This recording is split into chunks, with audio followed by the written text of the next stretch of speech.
A very quiet group this morning. Good morning, everyone. My name is Eric Olson, and I'm the Associate Director of the Latin American program here at the Woodrow Wilson Center, and I just want to extend to you a very warm, hot summer welcome to the Wilson Center. We want to also welcome you to our event this morning on youth repatriation in Guatemala, the realities of returning home. If you'll recall, just about a year ago, we were flooded with news stories about the arrival of tens of thousands of migrant children from Central America at the U.S Mexico border. Roughly 68,500 of those detained during fiscal year 2014 were classified as unaccompanied alien children, or UACs, because they were detained without a responsible adult with them. Approximately 3/4 of those came from the northern triangle of Central America, El Salvador, Honduras, and roughly 1/4 came from Guatemala alone. Most were teenage boys, but about 1/3 were girls. And a growing percentage were under the age of 13, and a small group, about 2%, were actually younger than 10. While the numbers of detained unaccompanied children at the U.S. Mexico border is down considerably, probably as much as 60% from last year, many of the underlying factors compelling people to flee Central America continue unabated. If you haven't seen it yet, New York Times has an editorial this morning on this very subject. In the context of this crisis, we want to take a moment to focus on one aspect of the situation that is seldom examined. Thus far, the focus of news stories and research has been on the root causes of the migration, the push factors, violence, crime, poverty, and lack of hope in their home countries, as well as some of the pull factors, such as family reunification, families in the U.S. hoping to bring their children up. Additionally, there's been some very important work on the situation of migrants that migrants face on their way to the United States through Central America and Mexico. And finally, how they are being treated once they are detained either in southern Mexico or in the United States, and under what conditions they're being deported. Are their rights to some kind of humanitarian protection or relief being safeguarded by Mexico and the United States in this case? But much less attention has been given to the process of return and reintegration of migrants once they are removed or deported from the United States or Mexico. What happens to the migrants once they are returned to their countries of origin?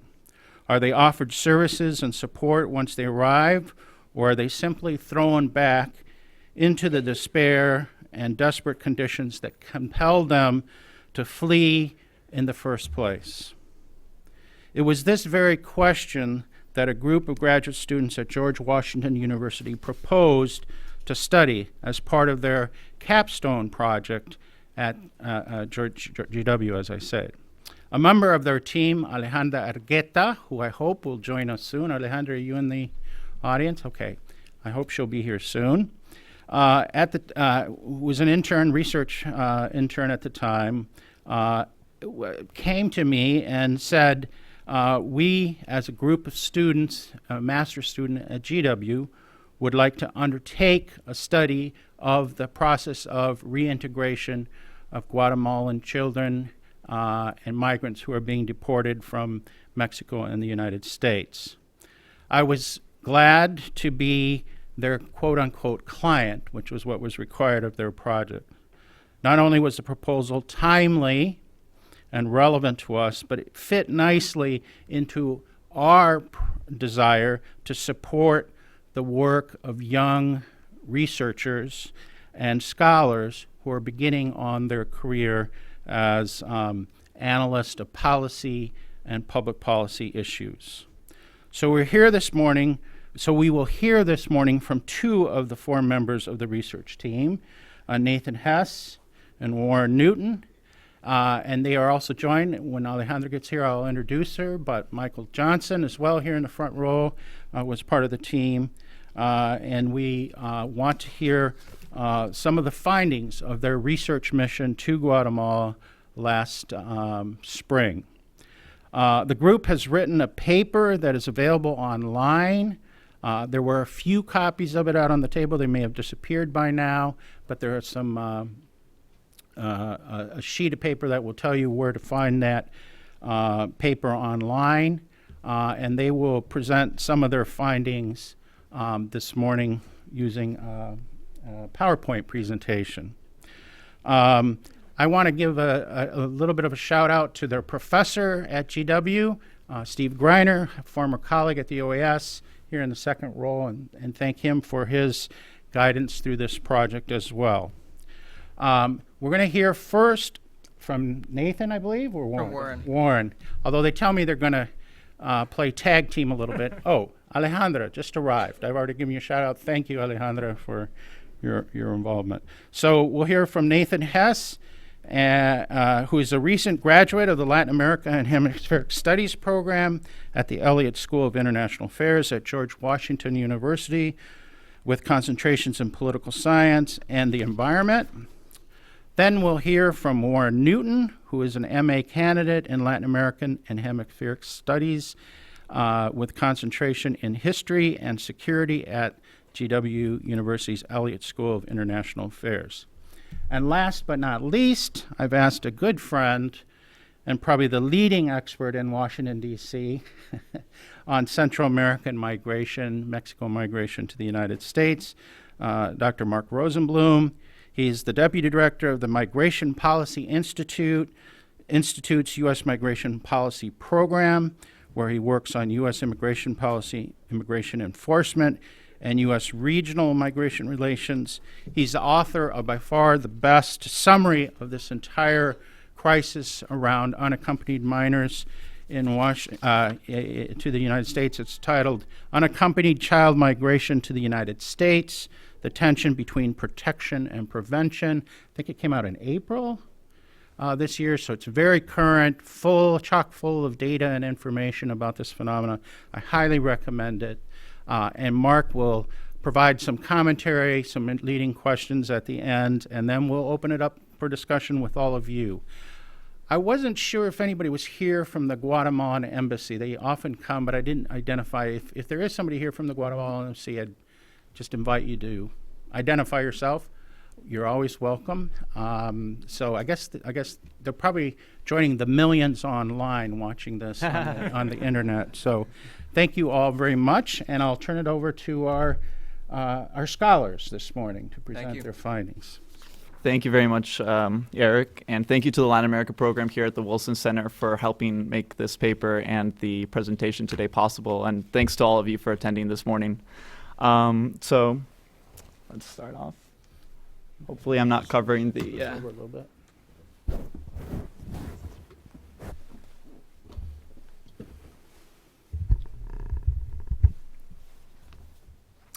Okay, as Eric had mentioned just now, you all probably heard about the record number of Central American children being intercepted at the U.S. Mexico border, and how the news media was saturated with this information about their journey and the adjudication process that they face here in the United States.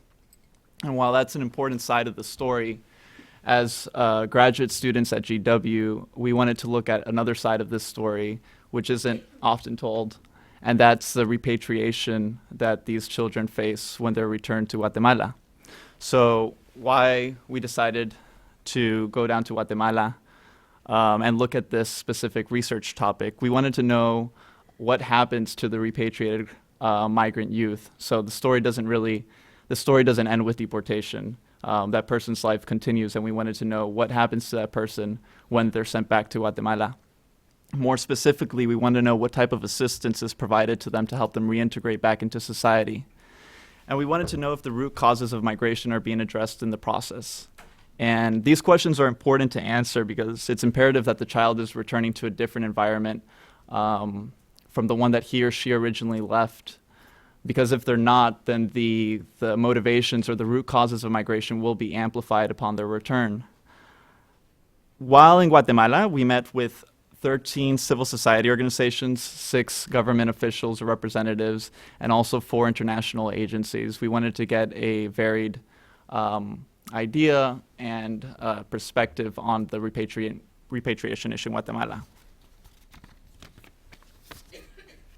This map here shows where we traveled while in Guatemala. So for a little bit under half of our time, we were in Guatemala City, and we met with different government officials there. And then we headed to the Western Highlands region, a region of Guatemala which is demographically predominantly indigenous, more rural. And in those departments, we went to Huehuetenango, San Marcos, and Quetzaltenango. Those are 3 of the 4 top departments with migration flows for children in the year 2014. We met with a lot of civil society organizations there that are working on reintegration programs for children who are originally from those departments. We used the city of Quetzaltenango, also known as Xela, as our base while we were in the Western Highlands region. And it's important to know that what's happening in these departments and in Guatemala is part of a larger regional phenomenon in the Northern Triangle, and it's also experienced by countries, by Honduras and El Salvador. So Nathan's going to look a little bit into the numbers that the region the numbers of migrants that the region has.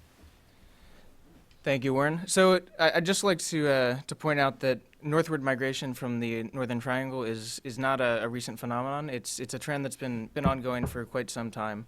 And some of the migration routes that are used today were established in the 1970s and 1980s.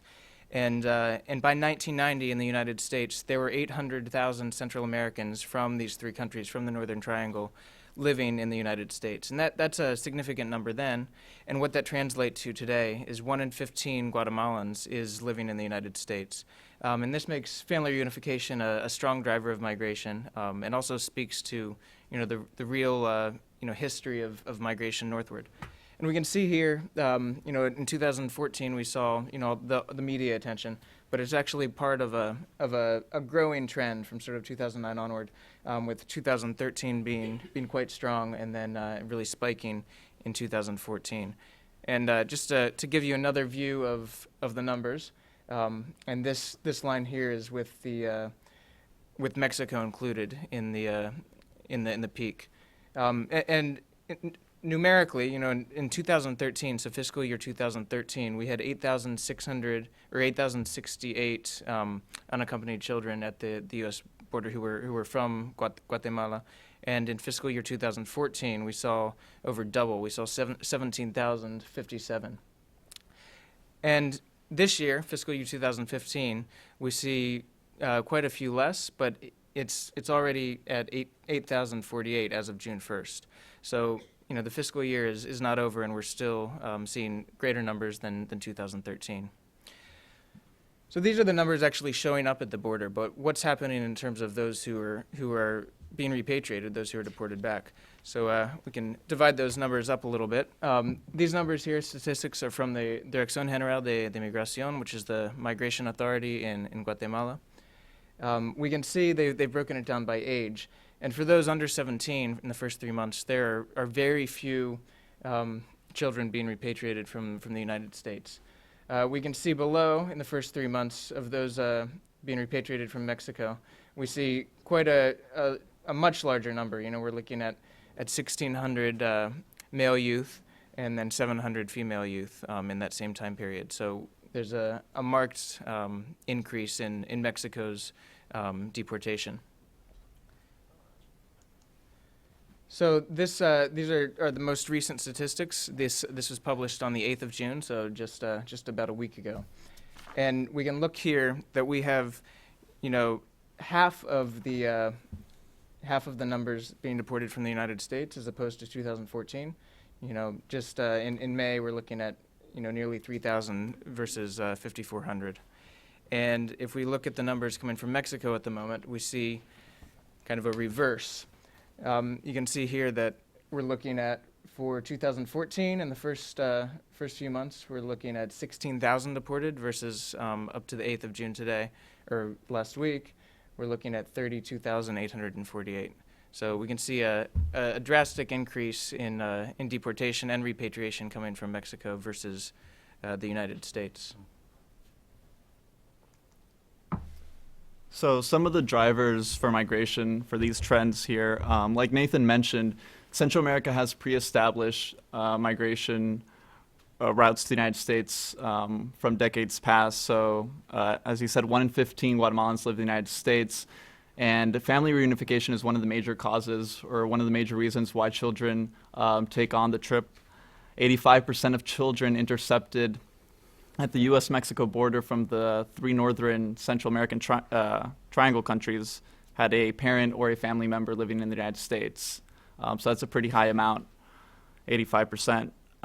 Also, the Secretaría de Bienestar Social, the Secretariat of Social Welfare in Guatemala, conducted a survey in 2013 among repatriated youth. And the second most listed reason for deciding to migrate to the United States was family reunification. The first was improvement of employment opportunities. So that leads us to the second driver of migration, which is economic opportunities, which are limited in Guatemala. About 70% of Guatemalans work in the informal sector, which is very unstable and low-paying.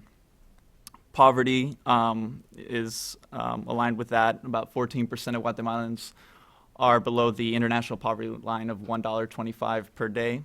And this disproportionately affects indigenous populations. Around 67% of those living under the international poverty line are indigenous, and a high percentage, the majority of child migrants are of indigenous descent.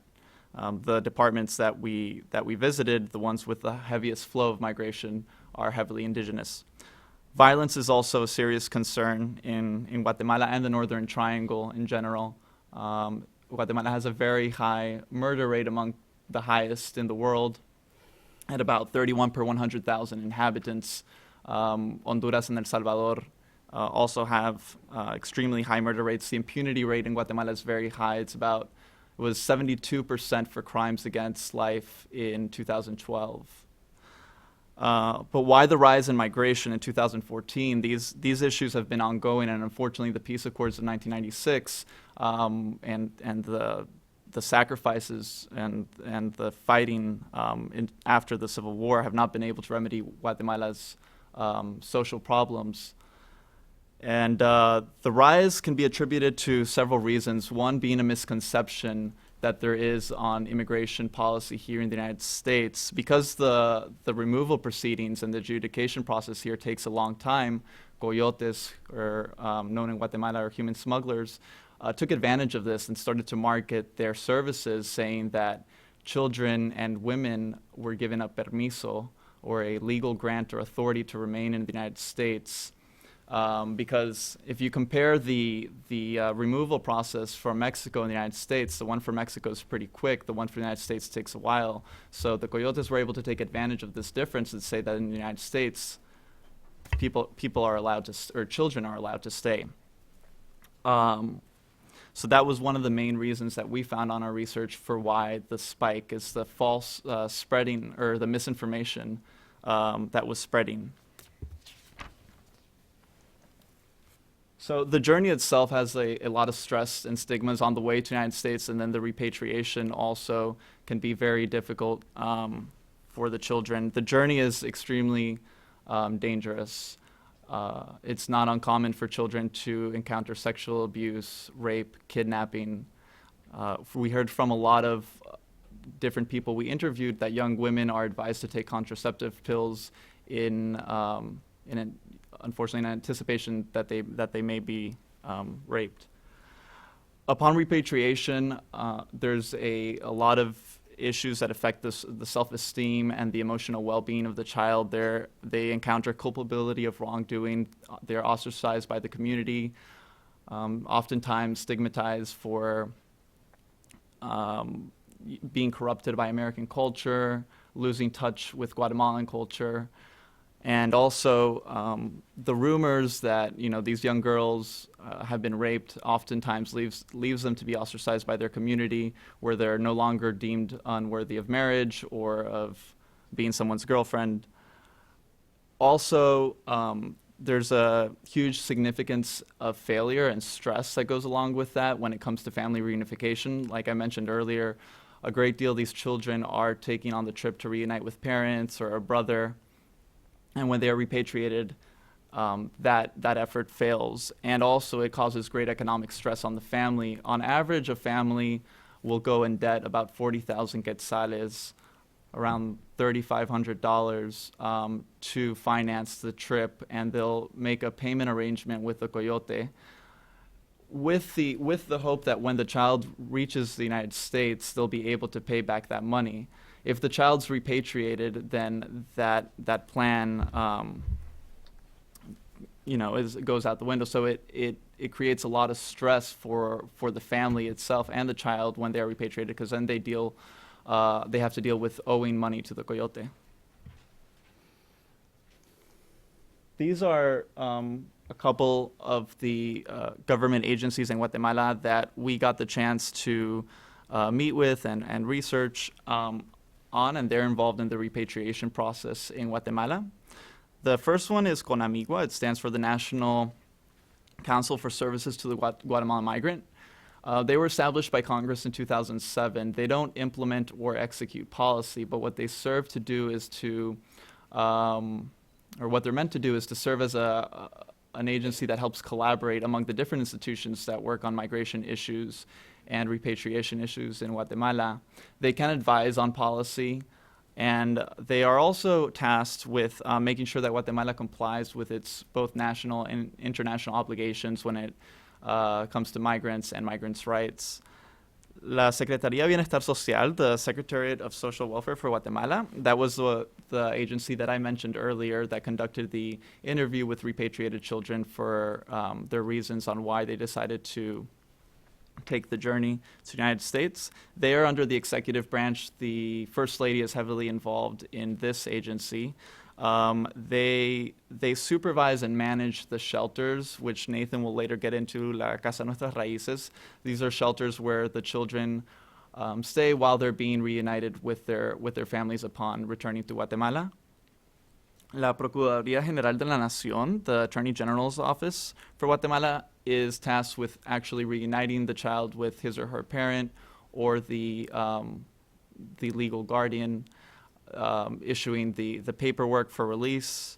And also, if the parent or a legal guardian cannot be contacted for the child, then La Procuraduría General de la Nación will refer the case to a protective services judge, who will then find a suitable house or shelter or family for the child. Finally, we have Dirección General de Migración. They are in charge of controlling who enters, who exits Guatemala, issuing travel documents, and they also keep track of repatriees, all the children that have been repatriated. A lot of our graphs that we use are from them, and the numbers that they compile. That's us there with the head of DGM in Guatemala. And Nathan's going to go a little bit now into the process itself and what happens when a child is repatriated. Right. Thank you, Warren. So the Casas Nuestras Raíces, these are shelters where the migrant youth are taken, so the whole process of reintegration can take place. And there are two centers. There's one in the Western Highlands, and this by far receives the most migrant children. They can house up to 80 children at a time, and this is in Quetzaltenango. And then in Guatemala City, they can service up to 20 at a time. And that's also sort of reflective of the current numbers that are being repatriated, as we see much higher numbers coming from Mexico than from the United States. And the process of repatriation is relatively the same between between Quetzaltenango and Guatemala City. Although the logistics are slightly different, it's airplane versus bus. So for the children coming from Mexico, the migration authorities contact the Guatemalan consulate, and then they meet at the border in Tepechula, and the Mexican migration authorities actually provide the buses to take the children then to the Nuestras Raíces in Quetzaltenango, and SBS, a representative from SBS, is present during that time. Once the children arrive at the shelter, they make sure they have food and drink, their basic first aid services, and then a very basic and quick psychological interview is taken, and we learned that sometimes these interviews can be taken in group settings, so the psychologist is not fully able to to get a sense of the needs of that child, because they are done publicly and in a group setting. After everyone is sort of settled in, hopefully the parents start arriving. SBS contacts the parents very early on in the hopes that the parents can arrive, or the legal guardian can arrive to sort of take them off of their hands. And the Procuraduría General de la Nación actually signs legal custody over to the parents. And part of the signing of legal custody is a recognition that their children will not migrate again. And that's kind of an important thing, because they take it upon the parents to say, your child will not migrate again, and it's your responsibility to make sure that doesn't happen. Unfortunately, it's difficult for many of these parents to actually make it to the centers to pick up their children, or if they could make it, maybe they can't afford to feed their kids in the first place if they are sent home. To sort of step in, the Red Cross is currently working with the DGM, the Migration Authority, to fund transportation for parents to get to the shelters, or children to be sent back to their home communities. In Guatemala City, the process is quite similar. They arrive by plane at the Air Force Base, and prior to 2012, sort of all of the reintegration proceedings happened at the Air Force Base, pretty much on the tarmac. But recently, after 2012, they are sent first to the shelter in the city, and proceedings can take place there. The question for us was, after this very basic and quick interview process, we were told by some officials that it can happen as quickly as 45 minutes, this entire process, start to finish. And that's not a lot of time to really get to know what the needs might be of the child, and what the needs are in their home community, what are they returning to, and what's going to prevent them from migrating northward again. So we wanted to look at are there any long-term follow-up services, what they are they being implemented effectively, and the programs that are successful, how can they potentially be expanded upon. So for that, we met with lots of civil society organizations. So one of the civil society groups or initiatives that caught our attention was the Guatemala Child Return and Reintegration Process, initiated by Kids in Need of Defense with collaboration from the Global Fund for Children, and they had several local partners in Guatemala. And their project actually was what kind of drew our interest to Guatemala versus the other countries in the Northern Triangle. What they do is they start the repatriation process even before the child is repatriated. So they'll have social workers here in the United States assess the child's needs and get the background story on the child before he or she is sent back to Guatemala. And then when they get that information, they make contact with civil society organizations in Guatemala. A lot of these civil society organizations in Guatemala will have not only emotional and psychological support, but also initiatives that help with technical and life skills training to help the child successfully reintegrate into society. Of those organizations, we met with three that I want to highlight. One is Colectivo Vida Digna, that stands for Dignified Life Collective. They offer a lot, and they're based in Quetzaltenango. They offer a number of vocational training programs and internship opportunities where children can take on skills like carpentry, metalwork, etc., and hopefully equip them to be marketable and find gainful employment. The other organization we met with in Quetzaltenango is Desarrollo Sostenible para Guatemaltecos, or para Guatemala. Its acronym is DESGUA, and they run a restaurant in Quetzaltenango, a very nice restaurant we went to called Café Red. That picture there is from Café, where the poster is, El Sueño Guatemalteco ha retornado, which says the Guatemalan dream has returned. And they run a restaurant in Quetzaltenango, and they offer programs that teach cooking skills and cooking. They train chefs, and all the restaurant is run by repatriates from Guatemala. And then another organization that I want to highlight is Fe y Alegría. They're throughout Latin America. They're a Catholic organization throughout Latin America, and they have schools in Guatemala.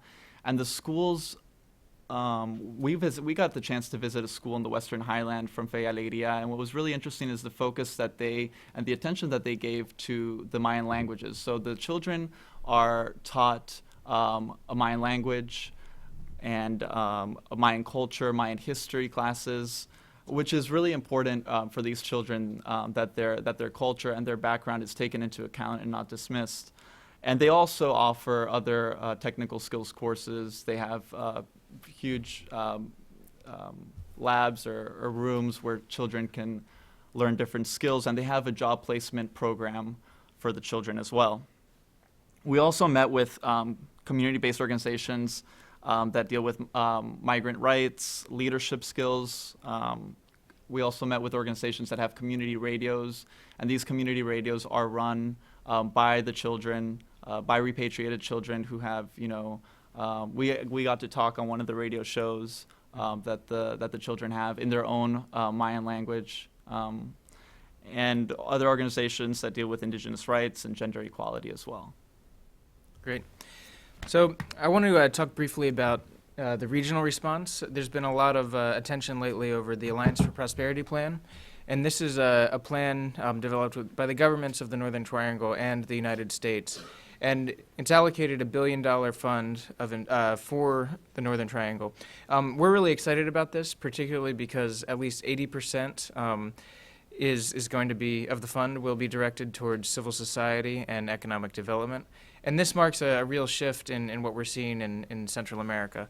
CARSI, the Central American Regional Security Initiative, has been a major focus of the region for a long time. So it's been a security focus.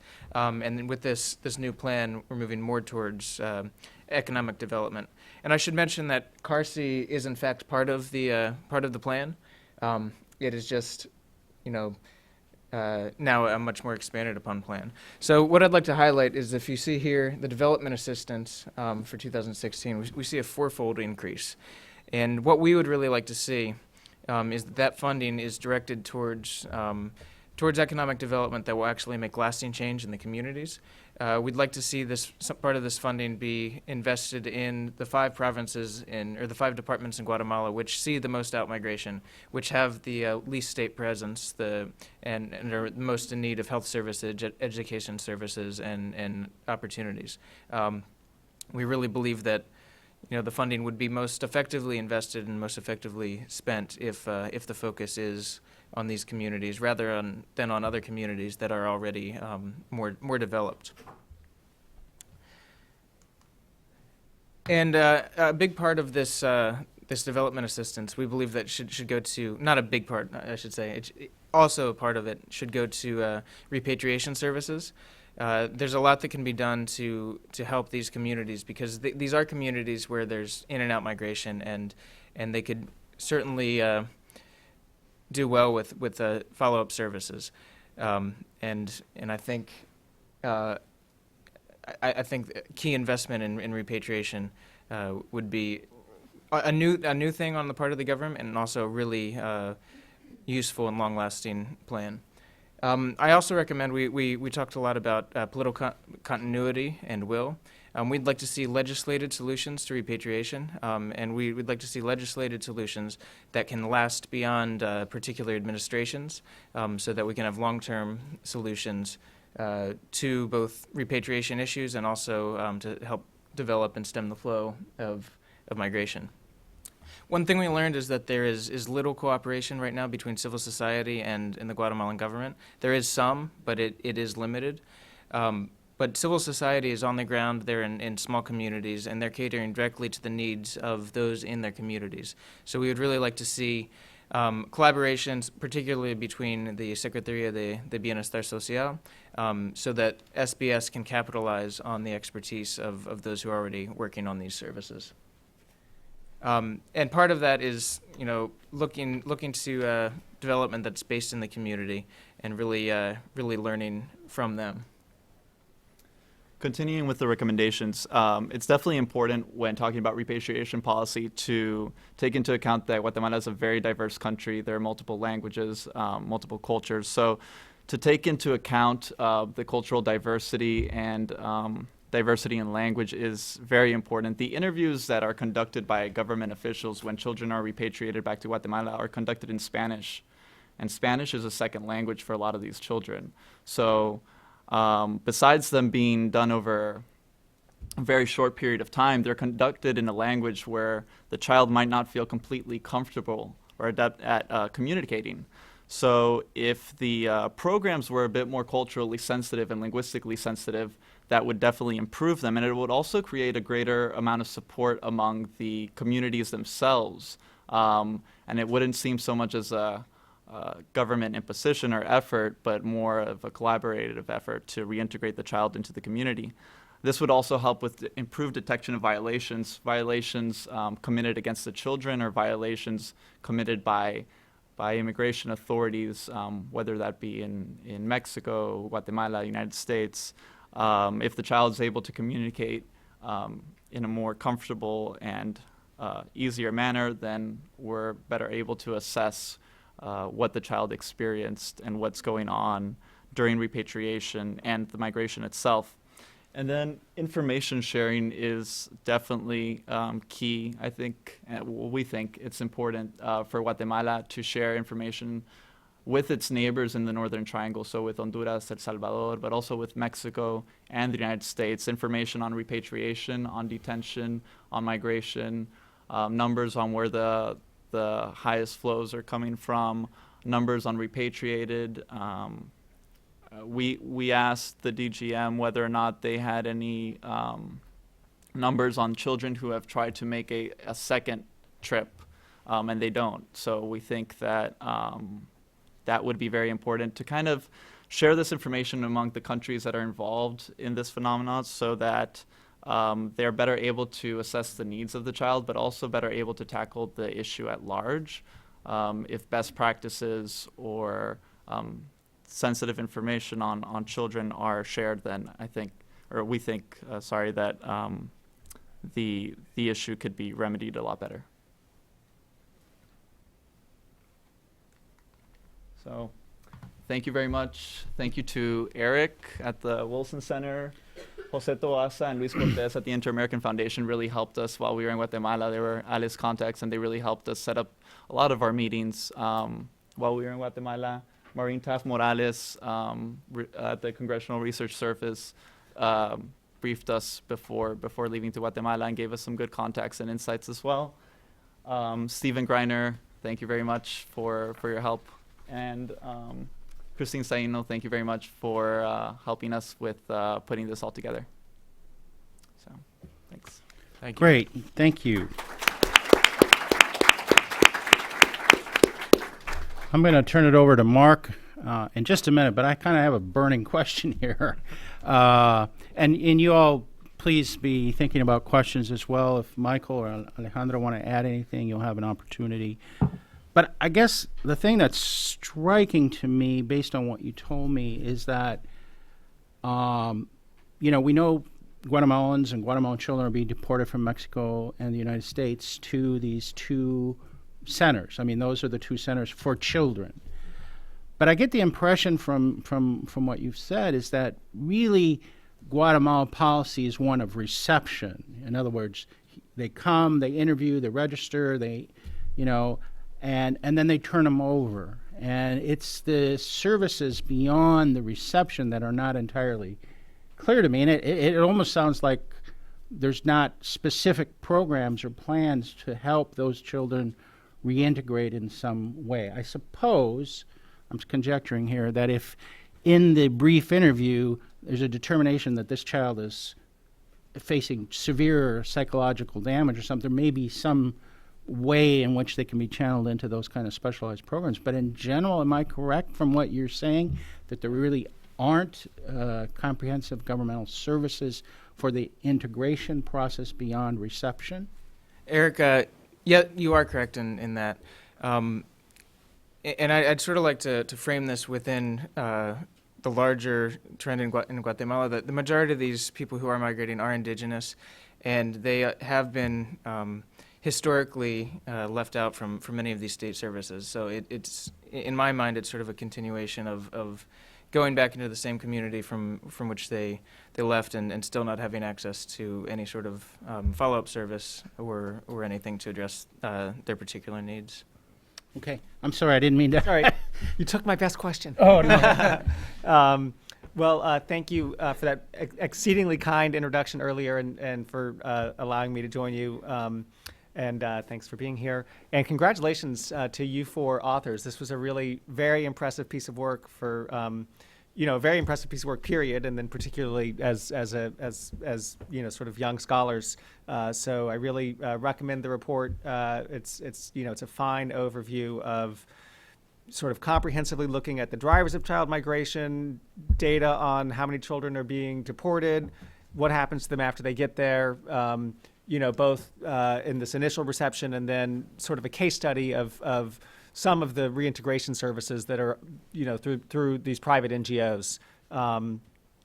So yeah, very nice report.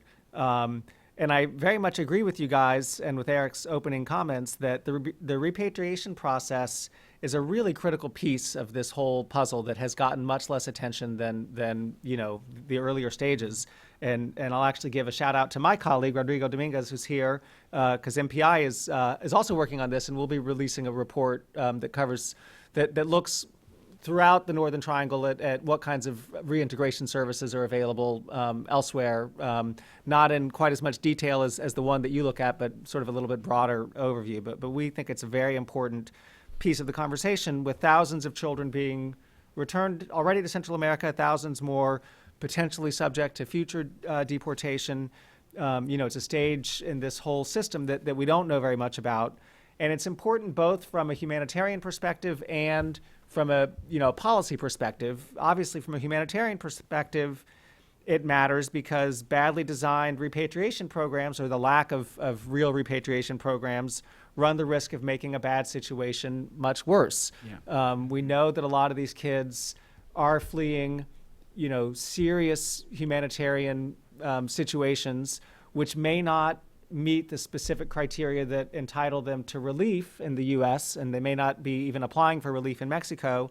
But nonetheless, from sort of a common understanding of humanitarian crisis, to deport kids back to the situations they're fleeing, strikes us as morally problematic.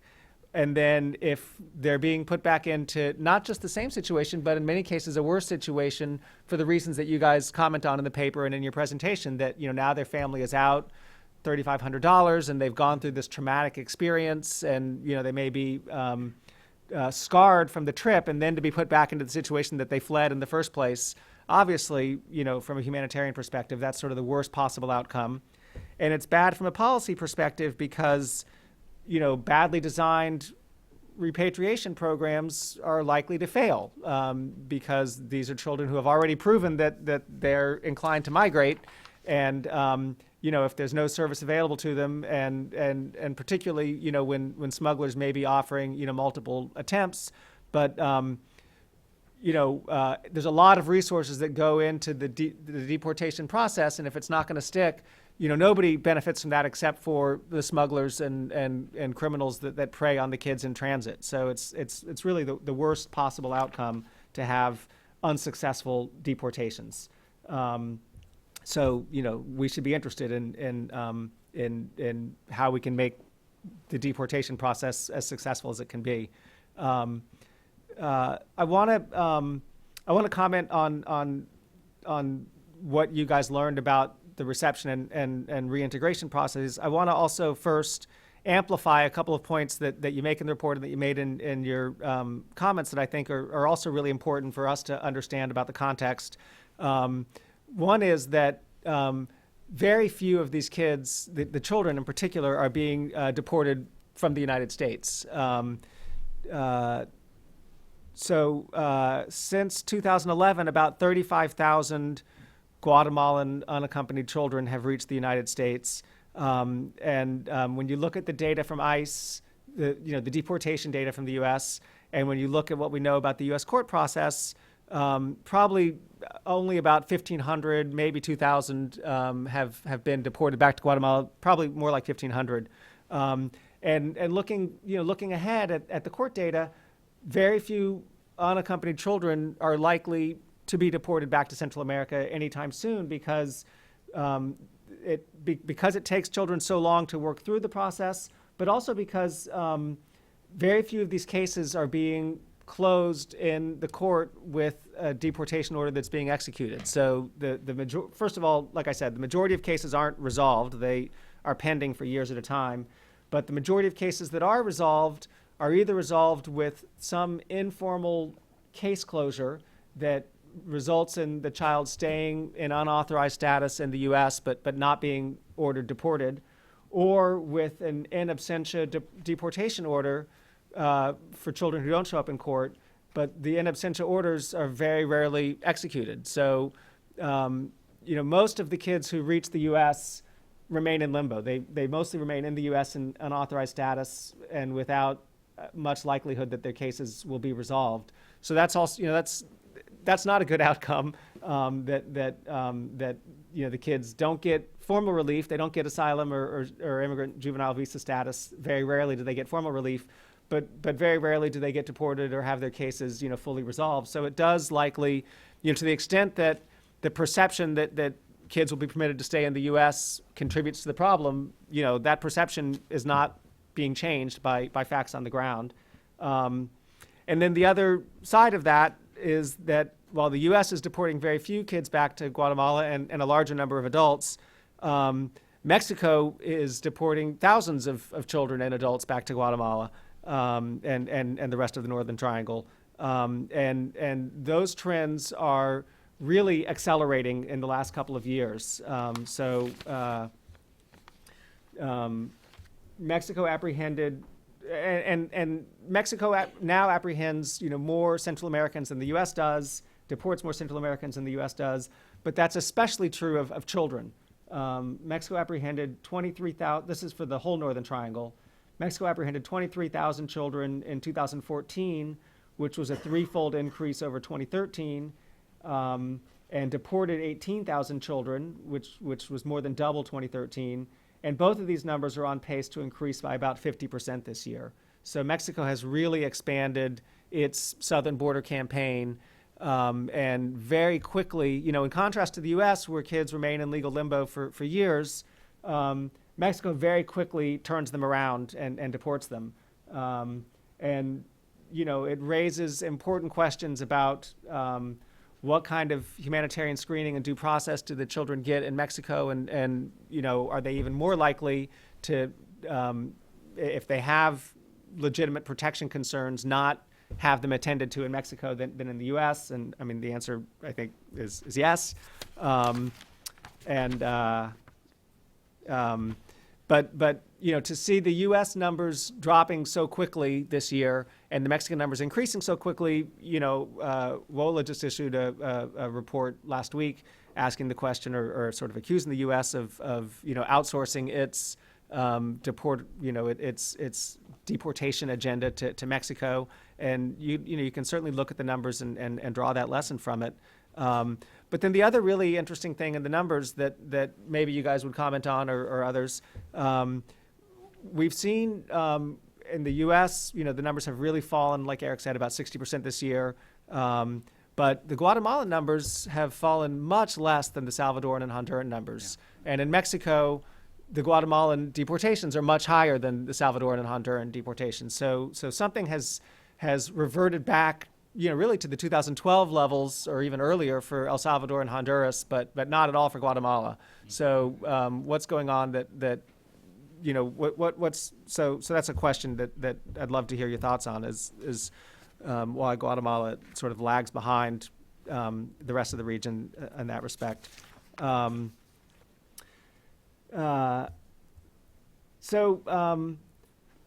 looking at the return and reintegration process, I mean, as you guys point out, the deck is really stacked against returnees in a lot of ways. Given what they go through on the trip and given what propelled their migration in the first place.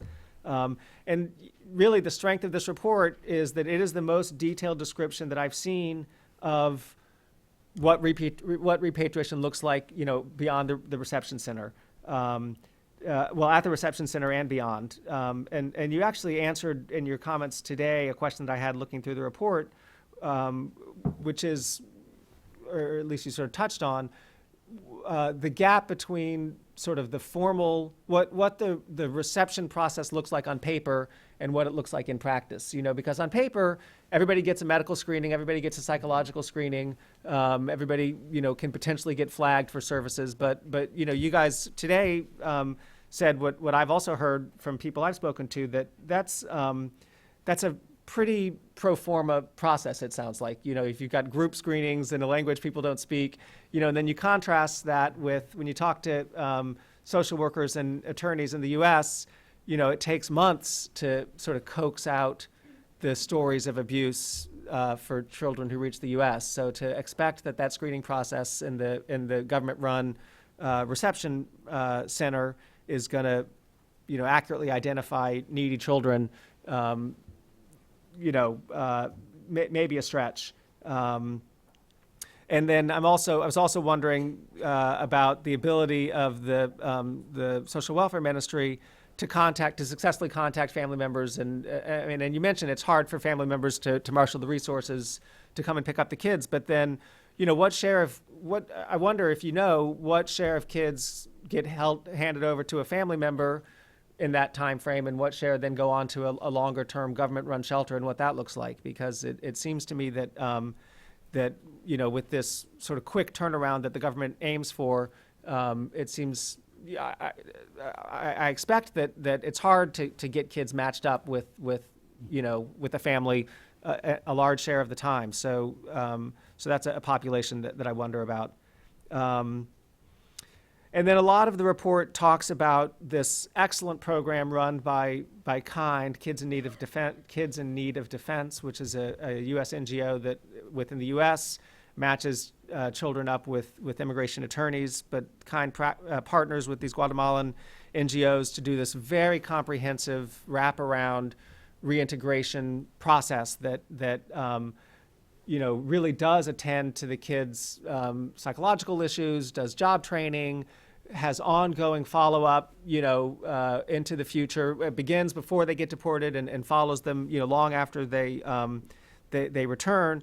And I think you guys endorse this kind of approach, and that this should be expanded and deepened. And I think it's hard to argue against that. Obviously these kids are getting the kind of reintegration services that we would like to see. There's some tension between expanding that kind of program and meeting the needs of all of the kids who aren't going to fall into that program. The KIND program serves fewer than 1% of the child deportees, and programs like it, there's only a handful of programs that even aspire to do things like that, and altogether they serve a very small percentage of the deportees. What are the trade-offs between those kind of investments versus serving all of the other kids who get to the reception center and aren't going to, is the idea that, I guess in a perfect world, everybody who ends up in a reception center is going to get those kind of wraparound services, but that's probably more aspirational than realistic. So what's the trade-off there? But then also the trade-off between targeting returnees for services versus prevention of addressing the needs of would-be migrants in the first place. Ultimately, there are some, there's a limited pool of resources that have to address those three populations: potential immigrants, the immigrants who just have reception services versus the full wraparound services. And you can make a case that providing services to migrants, that they're not the population that most deserves attention of NGOs and the government, because they obviously have some resources to have financed the trip, and they have families. They likely have families in the U.S. So maybe we should be focused on the rest of the at-risk population. And I know Eric sort of raised this point in a previous meeting that we were at. But I think it's it's a real question. So another point that you guys make in the report that I want to amplify is it's really important to, and that MPI has also sort of started to think about. It's really important to try to track the long-term trajectories of these returnees and how they succeed or fail over the next several years. And one indicator of that is, do they migrate again, but also their prospects in the U.S. Their prospects back in Guatemala, those who remain. Do they stay in school? Do they get a job?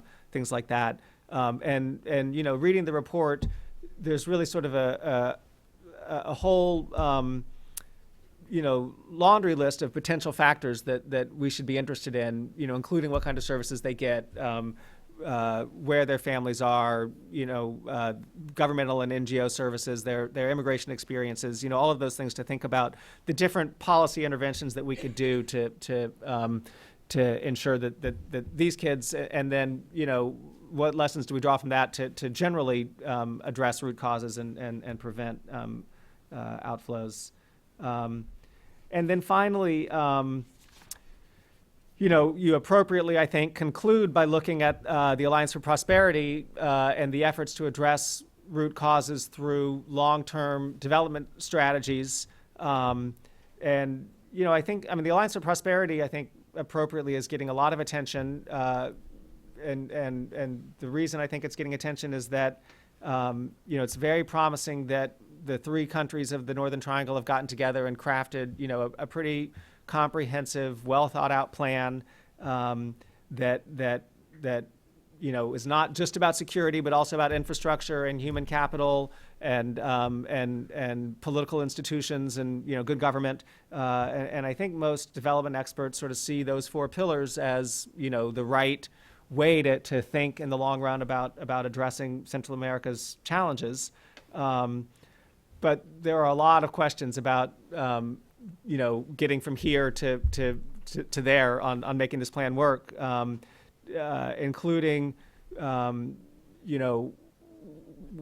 are there good government partners in the region who will be able to implement and sustain this plan over the course of multiple, changes in government? The recent deepening corruption scandals in Guatemala and Honduras are not promising signs. And one thing that's not promising about them is they really undermine the willingness of international investors to partner up. And, the table that you showed, that's the Obama administration's request. That's not what Congress is going to fund. How much money is Congress going to put into this? And is Congress going to focus on all of these good development pieces, or is Congress going to continue focusing on, military hardware through sort of traditional CARSI kind of partnership? And then also, I think, we also still have very important questions about, well, just how much local buy-in is there, and is the local business community going to embrace those kinds of investments and partner with NGOs, or is the local business community going to sort of adopt a walled compound kind of approach? And I think that, those are sort of classic development questions, but things that we don't know yet about the Alliance for Prosperity, so we'll be watching that. Thank you, Mark. I knew I could count on you to be thorough and thought-provoking, so thank you very much. I don't know, guys, if you want to say anything in response. We'll open it up here in a minute for the folks in the audience. I don't know. I'll give Michael and Alejandra a chance to say anything they'd like to say. Anything in response or any comments on the comments? Yeah, I just wanted to respond briefly to your comment about, allocating resources for returnees, the repatriation versus prevention.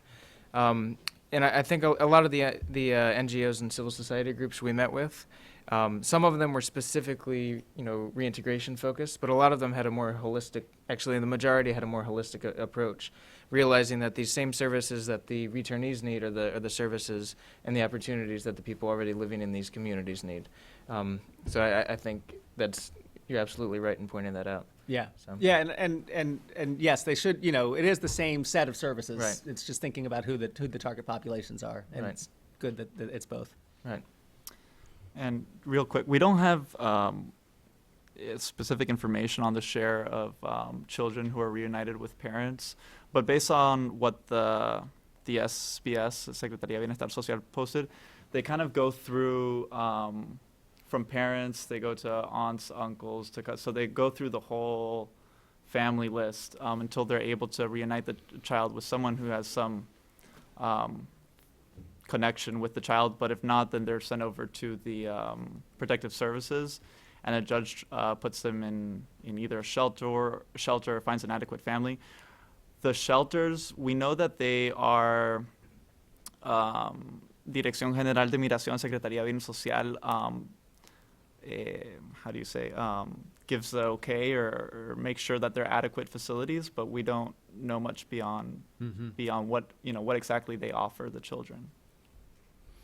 Yeah, another question I would have, given the stigma that many of them face, you wonder a certain amount maybe go back, try to migrate back through Mexico and the United States, but another set probably try to find somewhere else in Guatemala to live, not necessarily going back to their home communities because again, of the conditions there, but also the stigma that can follow their deportation. So anyway, let me open it up to questions. We have some roving mics.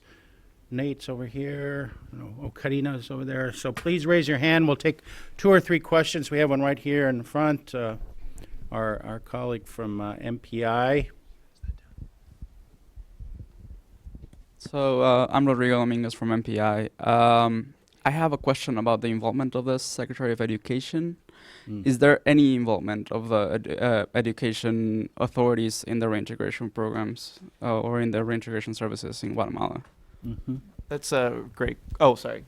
No, go ahead. No. It's however you want to do it. Are there other questions? There's one here. Patricia Fagan. That's okay. We'll come back to you, Patricia. Don't worry. Real international expert on migration. So, thanks. Putting you on the spot, Patricia. Hardly. No. I think this was a terrific report, and I'm really grateful that you did this kind of research on the reintegration, on the deportation, on what happens to the deportees. It's so needed, and I know you couldn't do it. There are limits in what you can investigate. Yeah. I have 2 questions. One is a real short one. Just a little bit more on the protection needs. That is, when some of the kids who are coming do have serious protection needs. They've been recruited or gangs have tried to recruit them. And is there what are the measures taken to identify those kids and avoid them being put back in a situation where they're going to face the same problem? The other is a clarification, really. Mm-hmm. When you talk about these communities, I wonder what are these communities in those departments. These are primarily rural departments where the ethnic component is exceptionally high in the villages and much more mixed in these towns and cities.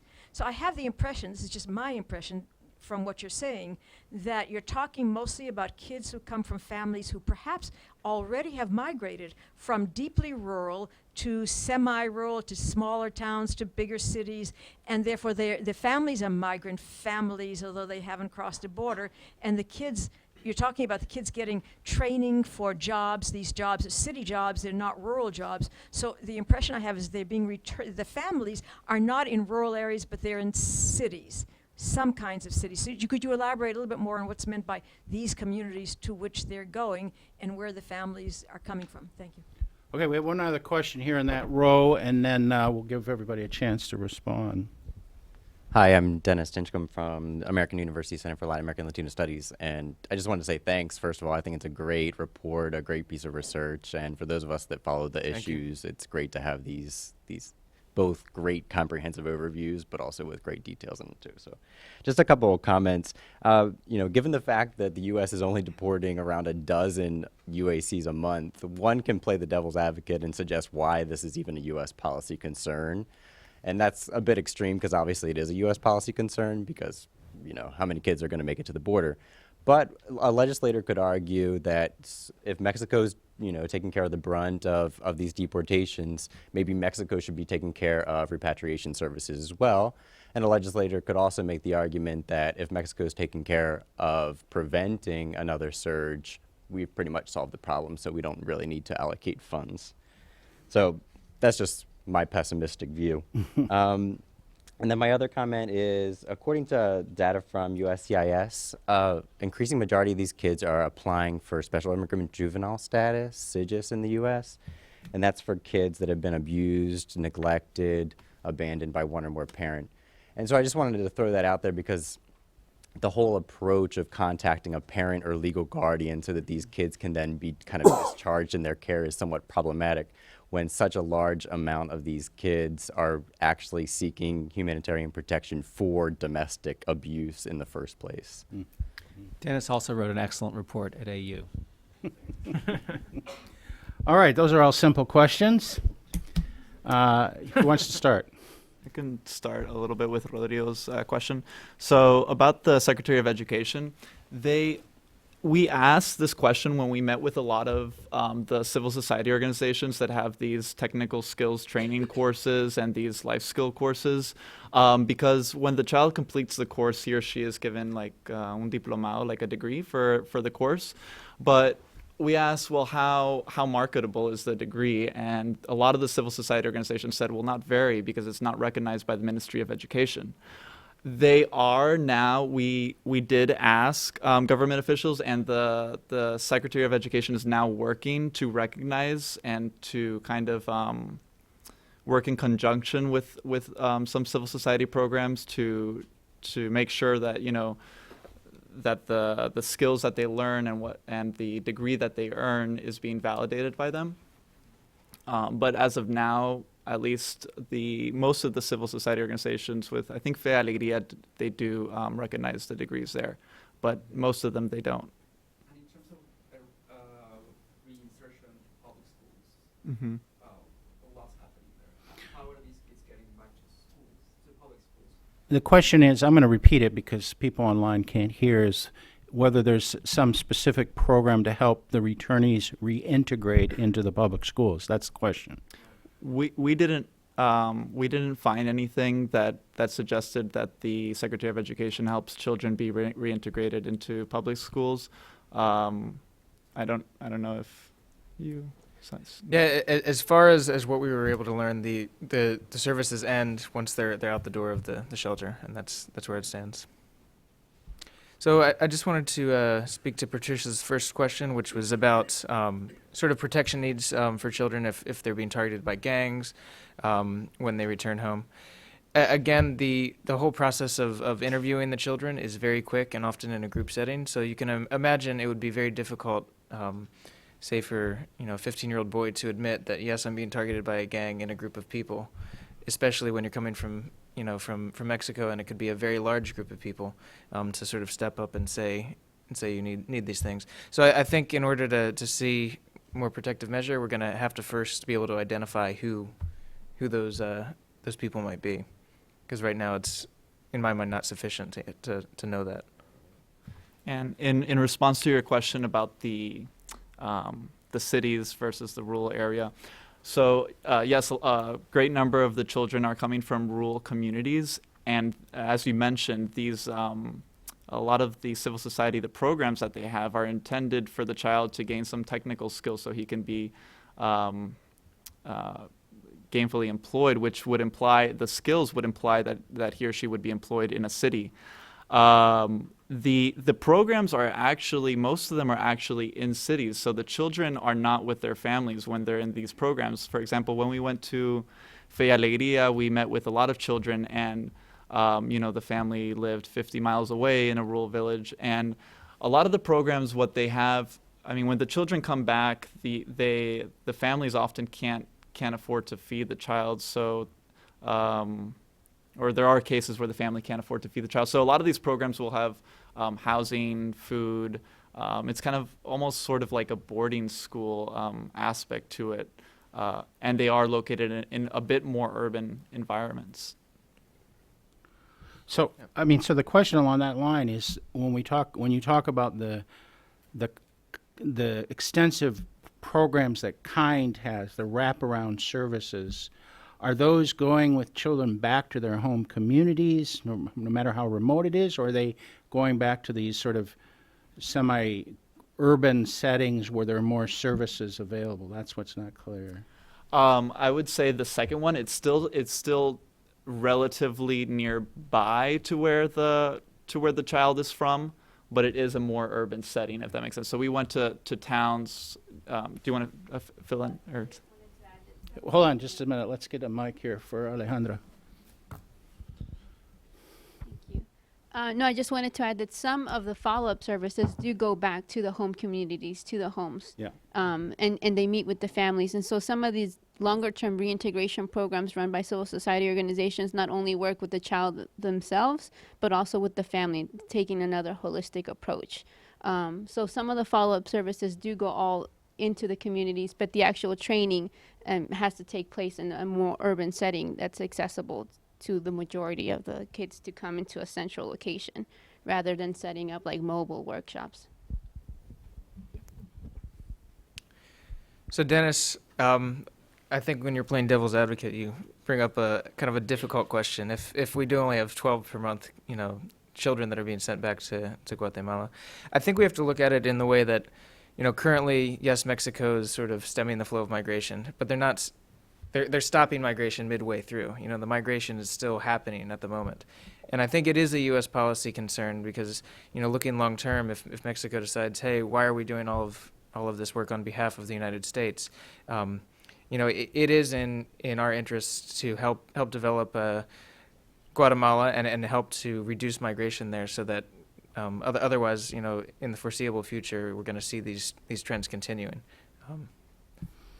I might just point out on the one issue of Mexico's role, and it's undeniable the deportation and detention has increased significantly. I think there's a narrative that Mexico is doing this only because the U.S. is pressing them, and there's definitely an element of that. I don't think, I mean, I don't doubt, but being in Mexico and interviewing Mexicans about this issue, I think there is a deep growing concern in Mexico about this population of migrants, children who are unprotected.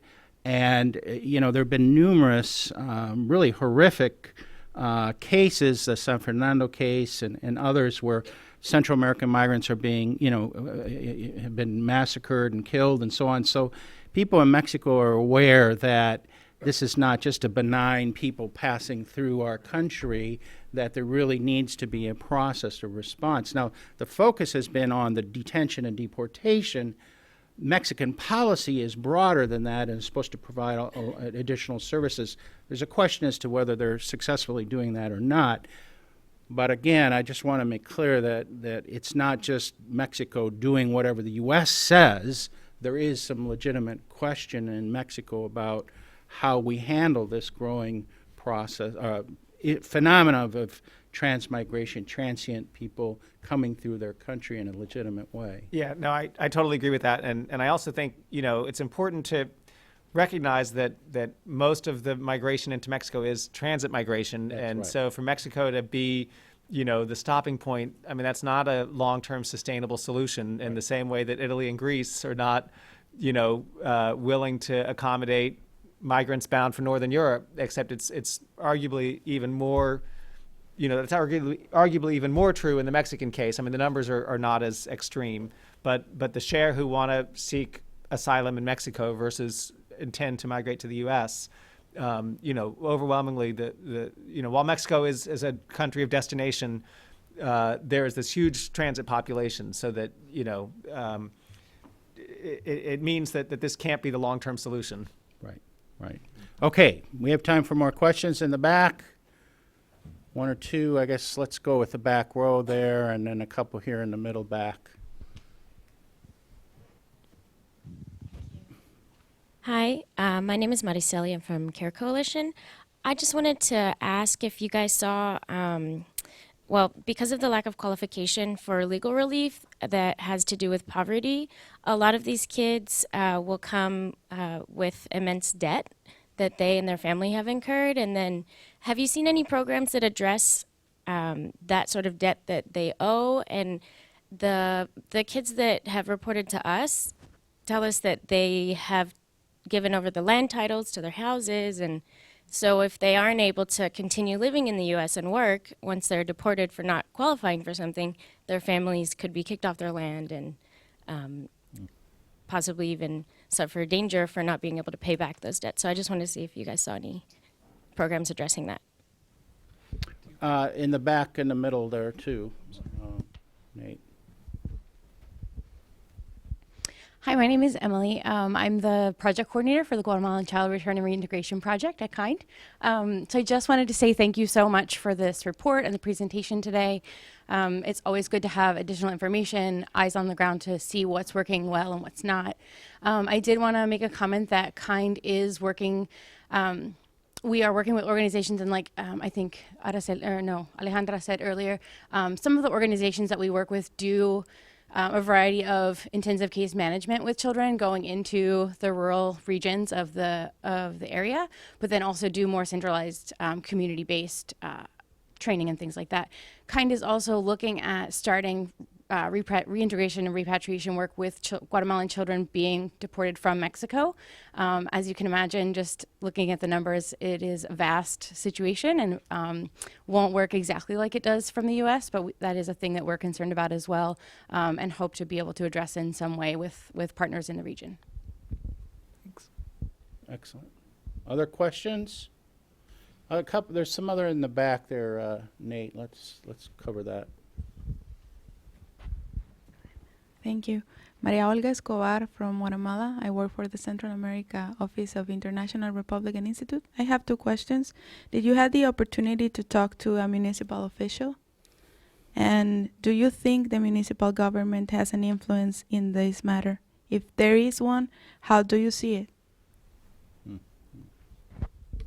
Okay. Was there one other one over here? Here, right here. Hi, good morning. My name's Megan Fletcher, and I'm from the Inter-American Foundation. Great to hear your report. And I had a couple of questions. One is a little bit of a devil's advocate question about job training. Once, the kids that receive technical training may get skills that are transferable to other places, to Mexico or back to the U.S. And so one of the questions that we have at the IF is how to support programs that are locally based that keep people, and especially these kids, rooted in their home communities. So what combination, what recipe, there may not be a recipe, but what combination of skills and programs have you seen work? And then also, one of the things that the U.S. government is very interested in is local ownership.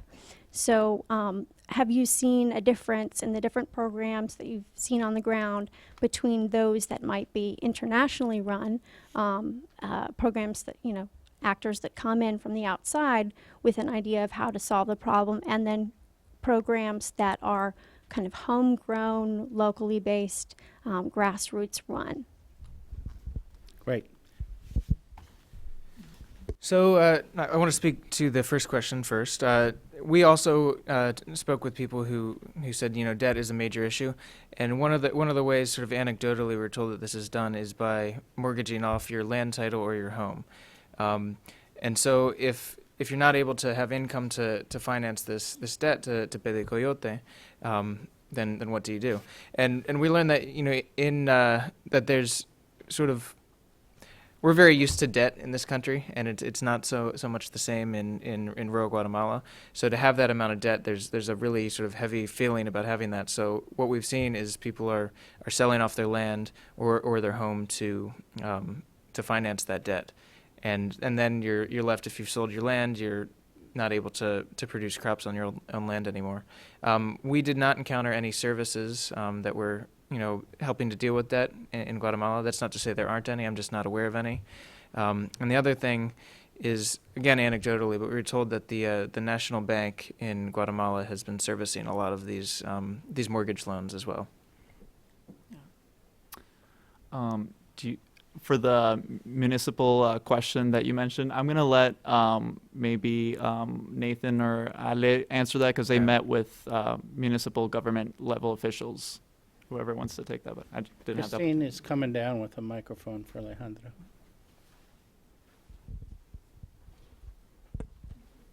We did have the opportunity to meet with the mayor of Quetzaltenango. It was a brief meeting, but I think his focus was more towards relying on this plan for prosperity to bring big industry into the area to create more for job creation, hopefully trickle down to benefits to local community member citizens. So his particular focus was more on big business. Yeah, and another part of his sentiment was that, you know, being out in Quetzaltenango, that sort of the political scene in the country is based in Guatemala City, and that not, you know, that they're sometimes isolated from a lot of what's going on out that far. All right, so Ale, did you want to speak to the skills training and all that, or the Megan's question, or? Megan, actually, a lot of the organizations that we went with were community-based grassroots organizations. So there was a lot of ownership from the communities, and that's what made their methodology so much more interesting, and at least in our perspective. Because the idea was not just to provide you, like you mentioned, just skills that are transferable and that you can pick up those skills and go, but a lot of the leadership training and the focus on validating indigenous culture or Mayan culture, and having this whole idea of, well, a lot of the migrants' rights advocacy networks or advocacy groups, they did mention that every human being has the right to migrate, but that they also have the right not to migrate, that you have the right to establish a dignified life in your home community. And one of the pictures we had on the slide talked about the Guatemalan dream. And that's something that was emphasized by more than one organization, this right to have, not just have an American dream, but to follow a Guatemalan dream within your own community, and as a young person to contribute towards that dream. So in addition to a lot of the leadership training, there's also training for participation in COCODES or other community-led initiatives, so that those initiatives also have the voice of the youth, of young individuals. Thank you. Well said. Great. Any last questions? Yeah. Back.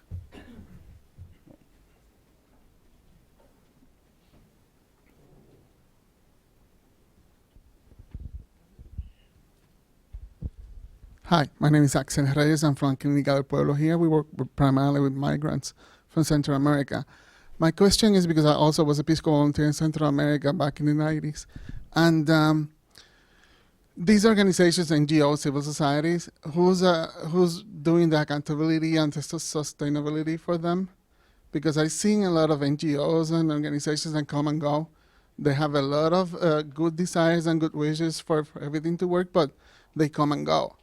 So I think that maybe this can be used as a way of us feeling better by deporting these immigrants back to Guatemala, because there are organizations that be doing good work, but who's doing the accountability and the sustainability of these services for the community?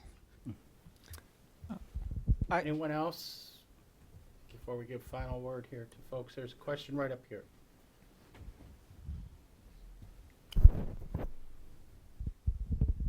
Good day. My question is, in the repatriation process, I imagine it must be intimidating for youth of these ages to be questioned on sort of their origins and that sort of information so they can be repatriated. I wanted to ask what methods the U.S. Immigration Services or Mexican Immigration Services use to maybe incent them to cooperate. I'll ask Mark to answer that one, but if, was there another question? Oh, yeah, I'm sorry. Steve Greiner. I was curious about the Alliance for Prosperity. If you thought that, first of all, is it going to happen? Is it going to pass? Is there a possibility of it passing? And then even if it did, it's going to take a lot of time to get that money in the pipeline, and it will be too little too late after all said and done. Do you want to take this last question, Sure. Mark, and then I'll let the guys and Alejandra and Michael make some Sure. comments. So you mean that last question or that last question? Oh, I was thinking more of your expertise over here. I'll just say on that last question, I agree. I mean, it's lots of questions about the Alliance for Prosperity. You know, we can hope, but far from certain. I mean, I know more about what happens in the U.S. than in Mexico, but in the U.S., CBP agents have a set of questions that they're required to ask of everyone they apprehend that try to get at whether the person is fleeing persecution. I don't remember the exact wording of the questions, but it's essentially, are you afraid of being, persecuted if you're returned to your home country, and have you been a victim of abuse? I can't remember the exact wording, but there are 4 scripted questions that they're required to ask. There's a lot. There's a lot of concerns, especially with the Guatemalans, that, most Border Patrol agents speak Spanish. Very few of them speak indigenous languages. So there's translation issues for the indigenous, for people who speak indigenous languages. And a lot of human rights advocates have argued that the Border Patrol is pretty not consistent in asking the questions in a serious way that is designed to make sure they get an answer versus just, boom, boom, boom, checking off their list. I mean, you hear conflicting reports, both from NGOs and from the Border Patrol, and then also from the USCIS Asylum Corps, which comes in and interviews people who answer any of those questions affirmatively. You get mixed reports from them about what kind of screening Border Patrol does. So there's a process in place. It's not a perfect process. And if I can also just jump the line on the penultimate question, or the other question that was asked, to say that this is something that we've looked at in our work that we're starting to do on reintegration, that we've had a really hard time. I mean, KIND is an outlier. KIND does auditing and has a lot of sort of oversight, but I think that it's a real concern about a lot of the other programs, that we've had a very hard time finding good data, and they're just not very transparent, and I'm not sure that they're easy to do oversight on, certainly from a distance in particular. On that point, I know 2 of the organizations, Fe y Alegría, and the other one you mentioned, which is really a Mayan organization, Najbo, I think. Najbo, yeah. Najbo. Those are longstanding organizations that don't just do repatriation, reintegration. I mean, those are education-based, development-based, who have taken on this responsibility more recently. And so I think those organizations are somewhat more accountable, have longer sustainable programs. So, but you raise excellent questions. I mean, I think it's something we always want. Would you gentlemen like to make any final comments? I'll give Alejandra and Michael a chance if they'd like. You don't have to, but I mean, just going on with just a little bit of continuation with your question in the back. Definitely, it's very difficult to get a sense of whether or not these programs are effective, and the monitoring and evaluation of these programs is difficult for sure. Some of the organizations that we met with work closely with organizations here in the United States, like the Inter-American Foundation, the International Organization on Migration. So I would imagine that through their work with them, they are held a bit more accountable for the work that they do. Yeah, I would also mention that as it stands right now, there's not a great interest on the part of government agencies in Guatemala, with the exception of SBS. They're working a bit more, but some of there's not great incentive, we'll put it that way, to work closely with civil society or to fund them. Right.